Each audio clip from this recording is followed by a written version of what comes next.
To je dobré, že ináč budeme pokračovať s P, lebo prichází... Protože přichází pan Polivka Vladimír.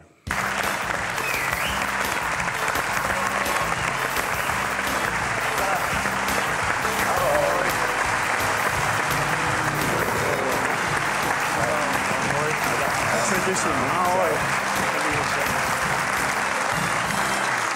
Tak jo. Nech sa páči, sadni si u nás. Ďakujem. No takto. Nemal si možnosť vidieť úplne tú prvú hru, ale takto sa my tu hráme stále, hej? Stále si vymýšľame nejaké veci. A v podstate hneď na úvod sme si vymysleli aj na teba taký chyták, ak teda môžeme. No, prosím. Áno. Dnes sa ale fakt hýbeme nejakým spôsobom pri písmene P neustále, lebo ďalšia hra sa imenuje Preklad. No. A budeš v nej účastný, dobre? Dobře. S tým, že Bohuša voláme Michala Novotného, aby sme sa nemýlili. To si dostal tohle, jo? No. A to je hezký, to se hodí k tobě. Děkuju moc. Taky jsem to pečlivě vybíral. Připravil pro mě pan... Normálně Michal Suchánek. Michal Suchánek. Takže tak, hej. No, princíp je veľmi jednoduchý, aj keď ono teda skomplikované to budeme trošku Bohuš, pretože dávame slúchadlá a musí odísť preč. A bude sa prekladať do češtiny. Ty budeš mluviť nejakým cudzím jazykem. OK, čiže ty znáš tému. Téma zní. Si hľadačem ropy. Hej? A pred auditorium mluvíš o tom, že najlepšie náleziská ropy sú tam, kde je vysoká koncentrácia cece múch. Hej? Co to je? Cece mucha? To je taká... To je moucha CC, akorát oni to mají přirozeně. Já jsem teď nevysoká koncentrace jako cece much. To je nějaký kmen? Ne, no, tohle je kmen, vole. Múcha. Tohle. Oni na Slovensku vždycky říkají první příjmení a pak říkají jméno.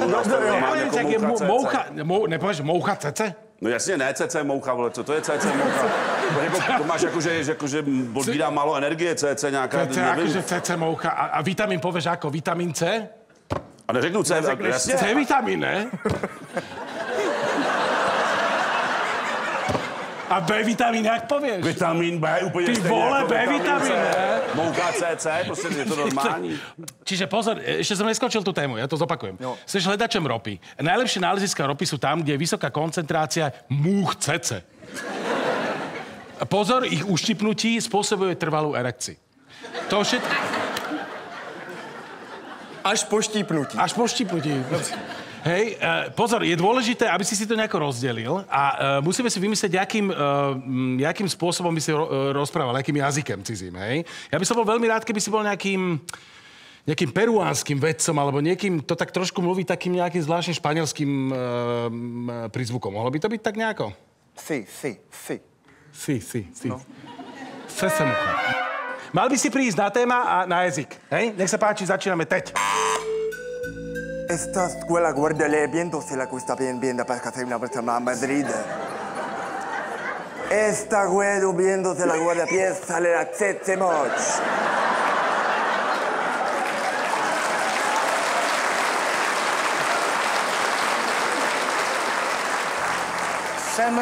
Jsem trochu nervózní při představě, že vám budu vykládat o tom, jak kastruji u nás doma ve Španělsku bíky.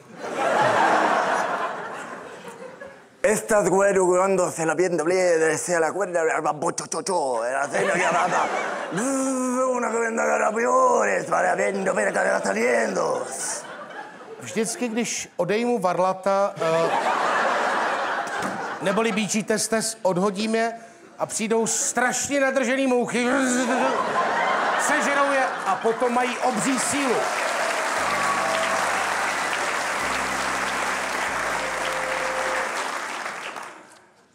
Viéndose la guardia, cuesta viéndose la hueco en de Madrid, la cuesta viendo la correa de Casadillas, diedas, en la boca, la bucha, la bunda, el cuento se la viendo, tango, to.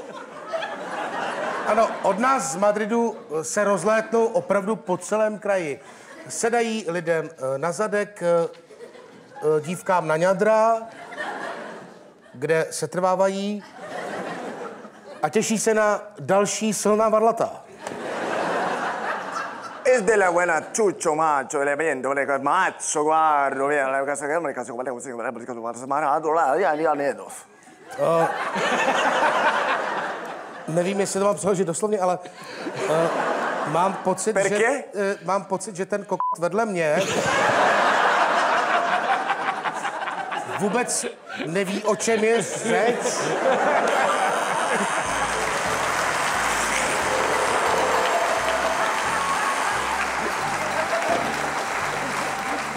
Tento pořad sledujte již nyní na Prima Plus.